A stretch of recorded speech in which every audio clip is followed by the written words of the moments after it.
শরিয়া আইন হলো যাকাত, আপনি যাকাত মানেন না। শরিয়া আইন হলো দুর্নীতি করা যাবে না, এটাও তো মানেন না। দুর্নীতি মানেন না, মানতে হবে। শরিয়া আইন কায়েম হইলে দুর্নীতি থাকবে না। শরিয়া আইন মানে এমন কিছু না যেটা মানুষ বুঝে না। শরিয়া আইন হলো ঘুষ বন্ধ হয়ে যাবে। 20, 22, 30 বছর পড়ালেখা করে আপনার ছেলেটা একটা চাকরি পেল, সেই চাকরির জন্য তাকে আপনার আরো 10 লাখ, 20 লাখ, 30 লাখ টাকা ঘুষ দিতে হবে। আপনারা এই ঘুষ চালু রাখতে চান। আমরা ঘুষের একেবারে মূল সুদ্ধা বাংলাদেশকে থেকে উৎখাত করে দেব। জামাতের হাতে ক্ষমতা দিবেন, বাংলাদেশে একটা অফিসে চাকরির জন্য, ট্রান্সফারের জন্য 1 পয়সার দুর্নীতি করবে, ঘুষ খাবে বা ঘুষ দিবে, এই স্বপ্ন কেউ দেখতে পারবে না। ঘুষ বন্ধ হয়ে যাবে, সিন্ডিকেট বন্ধ হয়ে যাবে, বাজারে ইচ্ছা মতো মাল আপনার স্টক করতে পারবেন না, আর কম দামের মাল বেশি দামে বিক্রি করতে পারবেন না, পচা আর ভালো মিলাইয়া বিক্রি করতে পারবেন না, ওজনে কম দিতে পারবেন না। এই শরিয়া আইন কায়েম হইলে লাভ কার হবে? এটাও শরিয়া আইন। কার লাভ হবে? পাবলিকের লাভ হবে। আপনারা তো খালি নিজের লাভ চান।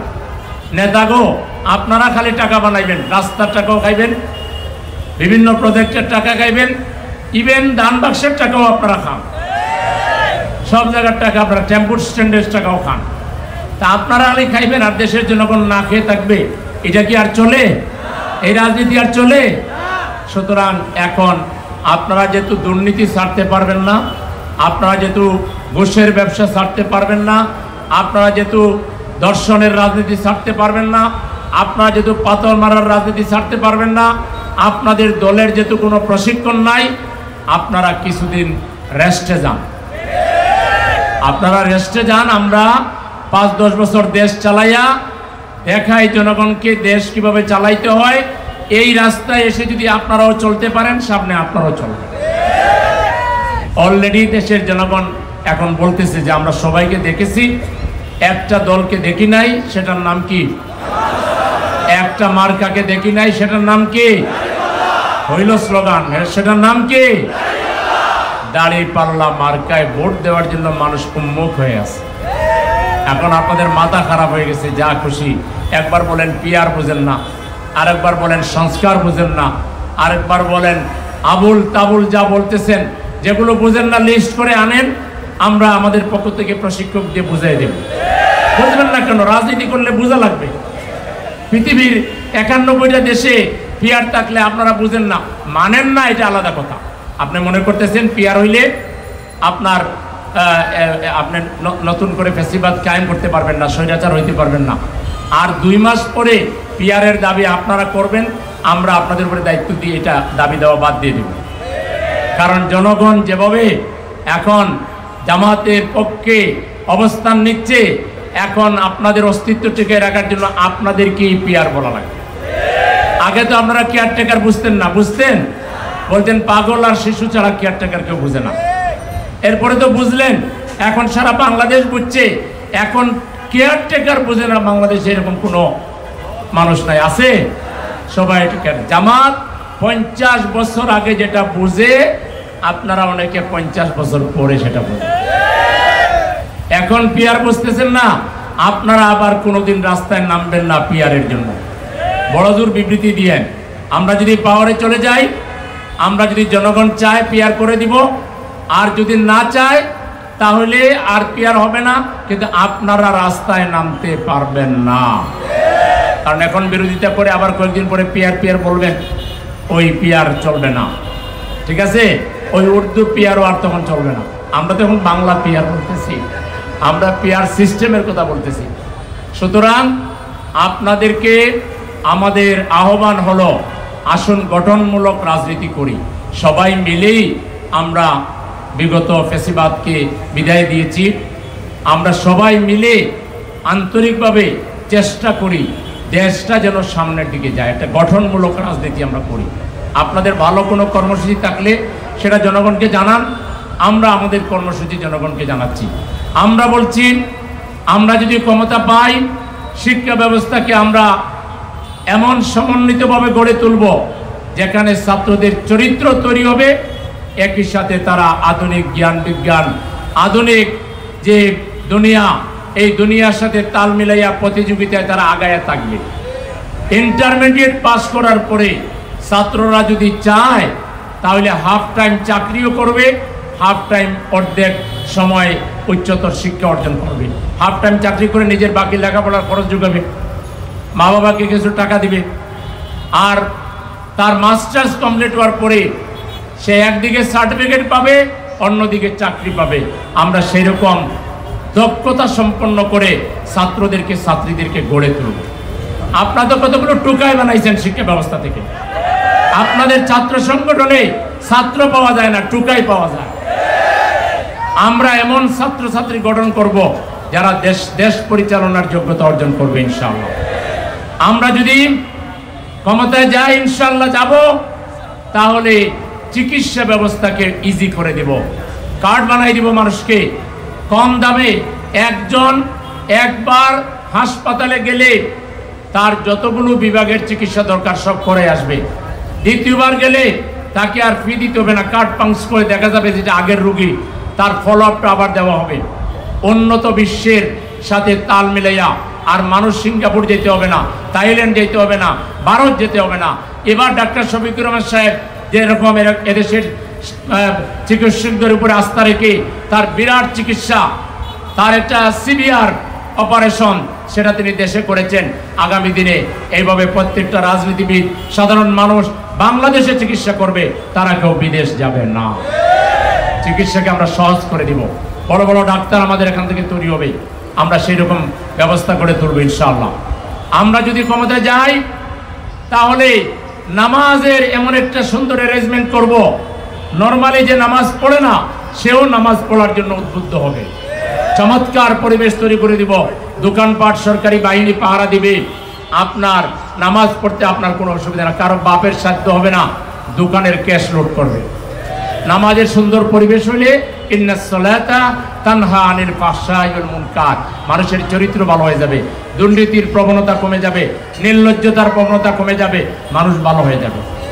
আমরা যদি ক্ষমতায় যাই, রাষ্ট্রীয়ভাবে যাকাত আদায় করে আমরা গরিবদেরকে এমনভাবে পুনর্বাসন করব, শুধু যাকাতের টাকা দিয়েই 80-90% গরিব পুনর্বাসন করা সম্ভব হবে। বিদেশ থেকে টাকা আনবে না, লাগবে না। এই থিম তো আপনারা বুঝেন না, আপনারা তো শরিয়া আইন মানেন না।